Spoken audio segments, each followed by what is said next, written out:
So with Chapter 3, we were talking about kind of the history of astronomy and how we got to our modern view of science.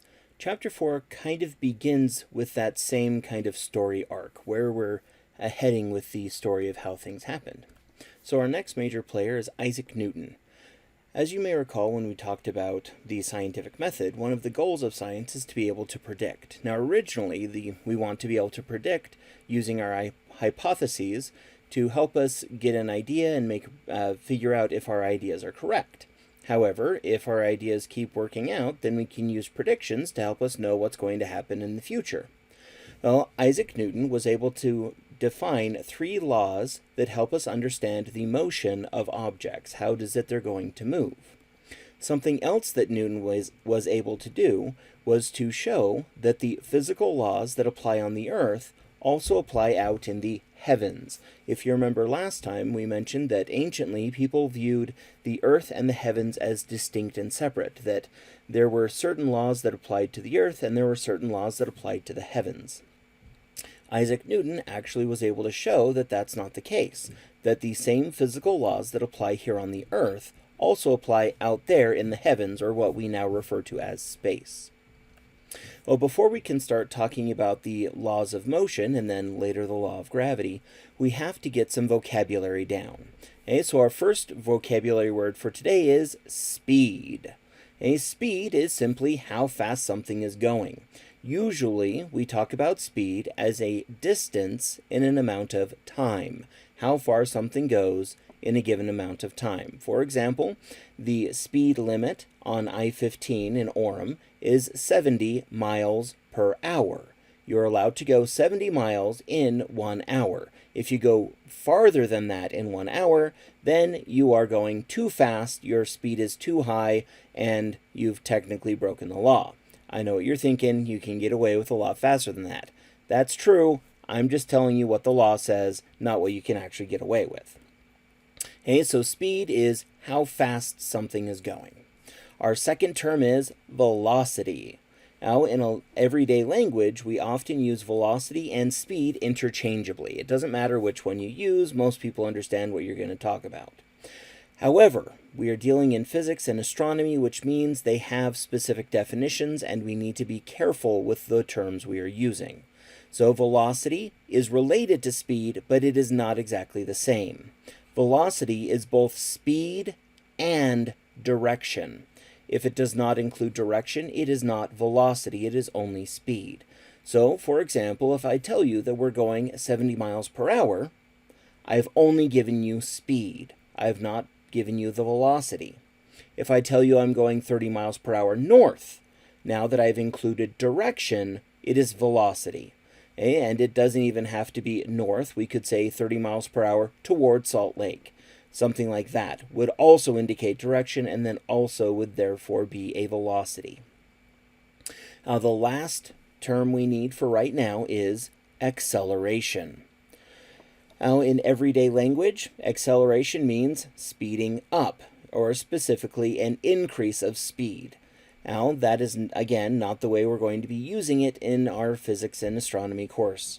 Instead, acceleration is any change in velocity. So remember, velocity is both speed and direction, so acceleration is any change in the speed or any change in the direction.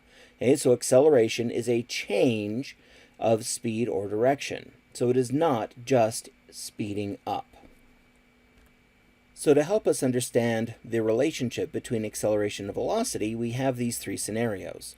So in these scenarios, the green arrow is pointing the direction of the acceleration.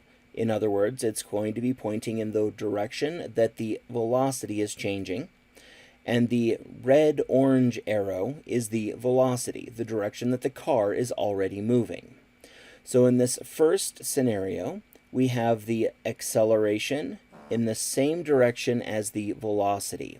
Okay, acceleration and velocity are in the same direction. What this means is when they're in the same direction, the car is going to be speeding up. Acceleration and velocity in the same direction lead to an increase of velocity, therefore it speeds up. In our second scenario here, we have velocity and acceleration opposite each other. And so the velocity is forward, the acceleration is backwards. When the acceleration and velocity are opposite, it leads to slowing down. Okay? The velocity decreases when acceleration and velocity are opposite each other. Our last scenario, we have velocity and acceleration perpendicular to each other, off by 90 degrees. This leads to a turning or a change of direction. So if they are in the same direction or they are opposite of direction, then this changes speed. If the velocity and acceleration are perpendicular, then it leads to a change of direction. Okay, so all of these are showing the effects of acceleration. How you determine how the velocity is changing is by comparing the direction of the velocity and the direction of acceleration.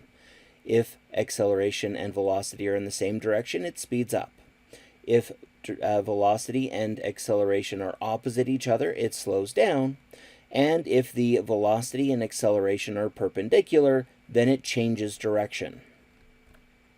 All right, so with all of that, here's our first lecture quiz question. Which of these is an accelerator in a car? A, the gas pedal, B, the brake pedal, C, the steering wheel, or D, all of these could be considered accelerators.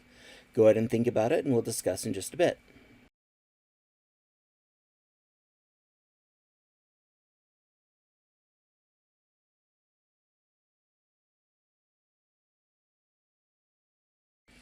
So which of these is an accelerator? Well, acceleration is any change in speed or direction. And all three of these actually change either speed or direction. The gas pedal, when you press the gas pedal, it usually causes the car to go faster.